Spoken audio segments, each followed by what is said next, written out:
My so-called friend drugged my drink at a party, took photos of me half naked, and shared them in a group chat called Passed Out Princess. What they didn't know. I wasn't unconscious. And I had another phone recording everything. It started like any other college party. A little too loud. A little too dark. Cheap vodka, bass in the walls, people making out on couches they didn't own. You know the kind. I didn't even want to go. I had a paper due Monday.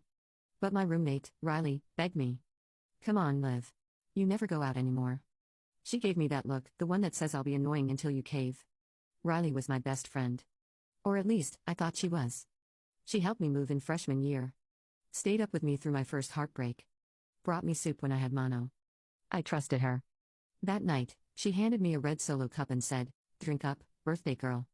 "It's not my birthday," I laughed. She winked. "It is now." It tasted weird. Too sweet. Too warm. Something off. I took 2 sips. That's it. 2. 15 minutes later, the room started swimming. Not spinning. Swimming. People's voices slowed down like a record melting. My skin went hot. My head filled with cotton. "I think I need to lie down," I whispered. Riley grinned. "All right, wait." She guided me down the hallway, into some random guest room, helped me onto the bed. "You'll be fine," she said, brushing hair from my face. "Just rest." I blinked. The ceiling smeared. Then everything went dark. I woke up sometime after 3 a.m., still dressed. Shoes off. Phone missing. My head throbbed like a jackhammer. My mouth was bone dry. I felt wrong. Not just hungover. Violated. But I didn't know why yet.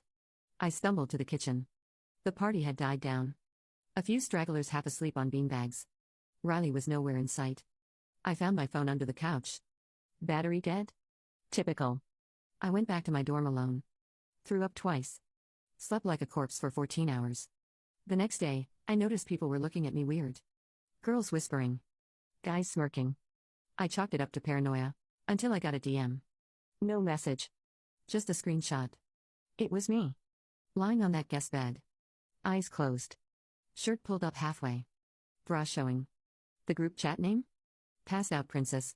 There were dozens of images. Some blurry. Some deliberate. One of me with a slice of pizza on my chest. Someone had drawn dicks on my arm with Sharpie. And worst of all, a photo of Riley fake crying over me, captioned, "She's fine, Lamau. Just need some clout." I stared at the screen so long, I forgot to breathe. Then I threw up again. Dry heaves this time. I texted Riley. "What the fuck is this?" No reply. I called. Straight to voicemail. Then I saw the story. Riley had posted a photo of the party, me slumped on the bed. Caption, "She always makes it about her." The comments? "Olivia can't handle 2 drinks, Lamau. Somebody get her a bib. She'd do anything for attention." My heart shattered. Not just from the violation, but from the betrayal. This wasn't some random stranger. This was Riley. The girl who once cried in my arms after her dog died. The one who helped me through a panic attack during finals. And now she turned me into a meme. I went to campus health. Told them I thought I'd been drugged. They said it was too late for a test. No evidence. They offered counseling. I left. The school wouldn't do anything. No formal complaint. No proof. Just screenshots and gut instinct. I felt powerless. Humiliated. Alone. I stopped going to class. Didn't eat for 3 days. Cried into my hoodie. Blocked Riley on everything. But nothing online ever really disappears. That's when I remembered something. My old phone. The one I used for Spotify in the shower. I brought it to the party to test a new phone case with a wide-angle lens. I left it charging on the dresser in the guest room. Did I leave it on? I tore my dorm apart. Found it at the bottom of a drawer. Dead. Of course. I charged it. Heart pounding. Opened the camera roll. And there it was. A 47-minute video. The entire night. From the moment I laid down. To what came next. The footage was shaky. Grainy, but clear enough. I saw Riley. Coming back into the room with 2 guys I didn't know. She laughed. "Careful, she's out." They hovered over me. One guy took out his phone. Snapped pictures. Another one stuck a slice of pizza on my stomach and posed for selfies. I heard Riley say, "She'll never remember." She never does. Then, her voice dropped. "She keeps trying to get sympathy. Watch her post some sob story tomorrow." They all laughed. They mocked my body. My underwear. My stretch marks. One of the guys reached out, Riley slapped his hand. Chill. No touching. This is for laughs, not jail time. My blood ran cold. They left after 10 minutes. Laughing all the way. I sat on my bed, watching the footage, shaking. Not just from rage, but from clarity. I wasn't overreacting. I wasn't imagining things. I had been set up. And Riley? She didn't just drug me. She orchestrated a public humiliation.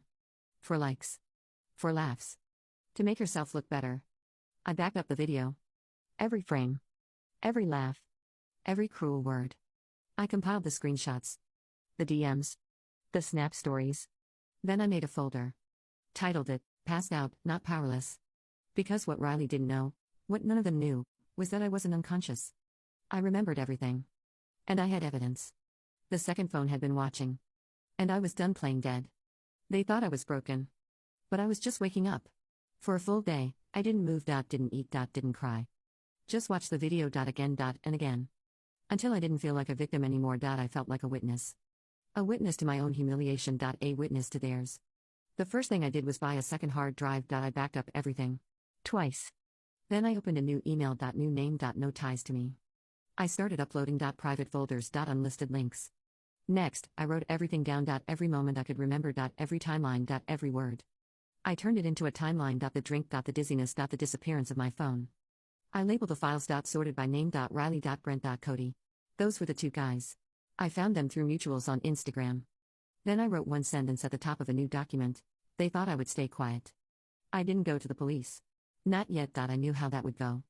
No rape. No bruises. No physical evidence. They'd tell me it was a joke. That they were just kids. That I shouldn't have been drinking.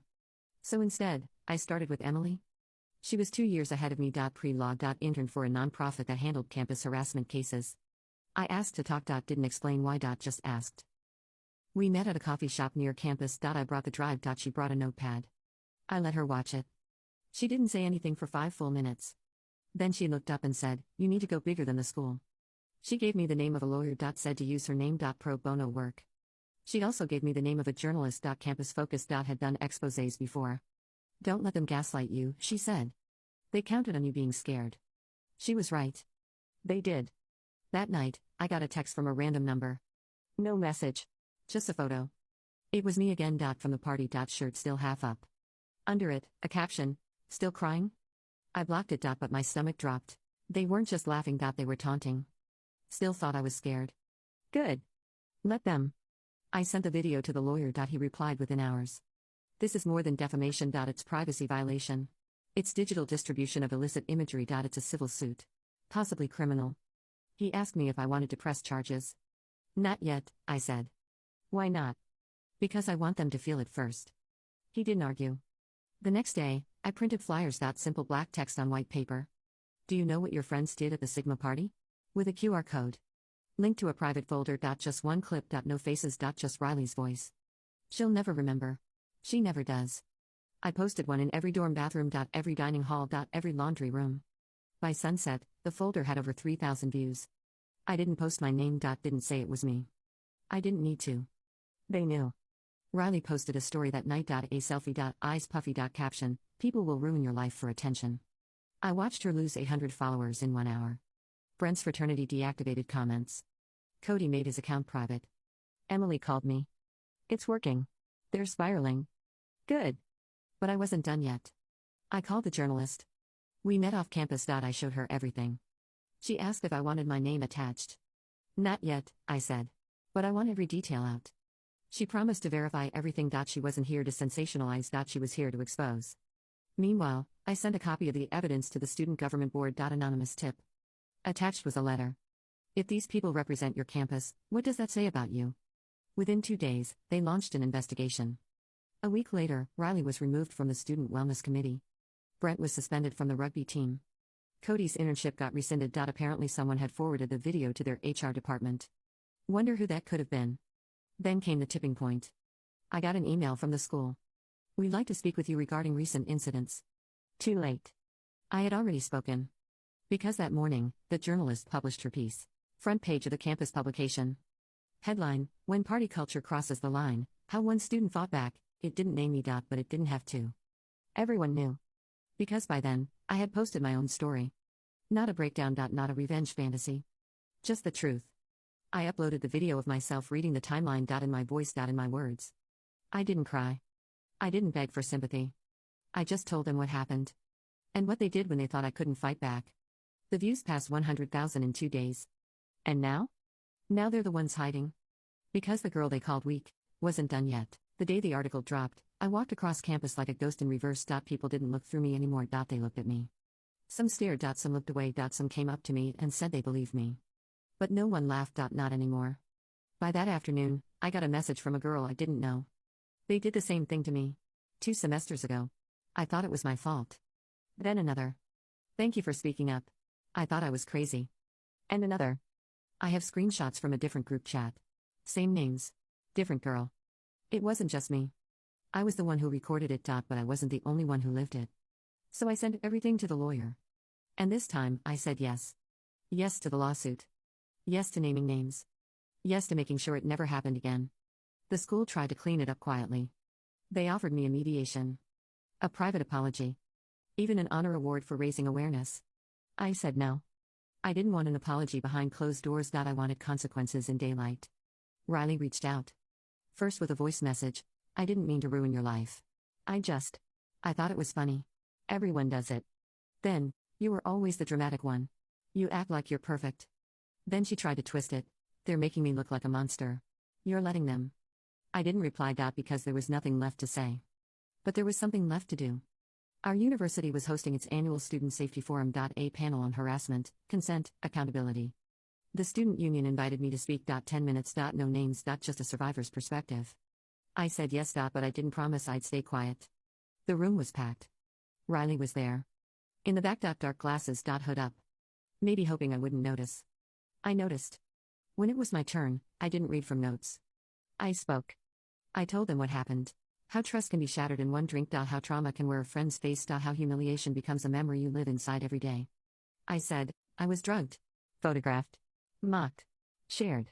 Laughed at. And when I spoke up, they called me dramatic. Silence. I continued, but I had proof. And the proof spoke louder than their excuses. Then I said her name. Riley Parker. A pause. People turned. She wasn't just a bystander. She planned it. I didn't cry. I didn't scream. I just said the truth. When I finished, no one clapped. They stood. Every single person in that room stood. The school couldn't ignore it anymore. They expelled her. Formally? Publicly. Brent was arrested for distribution of illicit images. Cody fled campus. Deleted all his socials. No one's seen him since. A month later, the lawsuit went public. I didn't hide. I gave a name. A face. A voice. Reporters called me brave. But I wasn't brave. I was furious. I started a group called Passed Out, Not Powerless. We met in the student center twice a week. At first, it was just 3 of us. Then it became 15. Then 50. We told our stories. We archived the evidence. We helped new girls file reports. Get legal aid. Stand in front of the people who tried to silence them. My story made national news. Not because I was special. But because it kept happening. Over and over. Different schools. Different names. Same pattern. So I kept speaking. I spoke at conferences. Podcast interviews. Advocacy trainings. Every time I spoke, I wore the same necklace. The one Riley gave me when we first moved into our dorm. A little silver mic. She said, back then, because your voice is always the loudest in the room. She meant it as a joke. Now? It's a promise. The girl they drugged? She didn't disappear. She didn't break. She rebuilt. And she made damn sure everyone knew I wasn't unconscious. I remembered everything. And I never stopped recording.